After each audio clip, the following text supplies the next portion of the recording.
Hi! Hello! నమస్తే. పూర్వకాలంలో శీతలమాత అమ్మవారిని పూజించేవారు. అసలు శీతలమాత అమ్మవారంటే ఎవరు? మన పూర్వీకులు ఎందుకు పూజించేవారు? అసలు సీతామాత దేనికి ప్రసిద్ధి? ఇప్పుడు కూడా ఆ పూజలు చేస్తున్నారా లేదా? అసలు ఇదేంటో ఒకసారి మనం చూద్దాం. పూర్వకాలంలో టీకాలు రాకముందుకు ప్రజలు వ్యాధుల నివారణ కోసం ఈ దేవతను పూజించేవారు మన పూర్వీకులు. ఒకప్పుడు మహమ్మారుల నుంచి రక్షణ కోసం ప్రజలు శీతలమాతను ఆరాధించేవారు.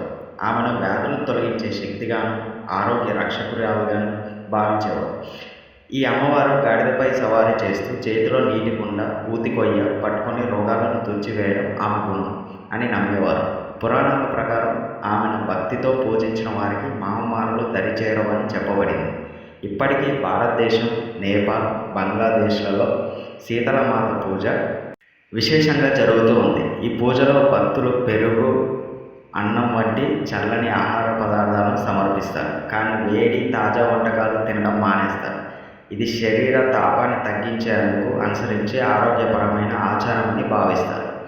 గురుగ్రామ్లోని ప్రసిద్ధ శీతలమాత ఆలయం లక్షలాది భక్తులతో రద్దీగా ఎప్పుడూ ఉంటుంది.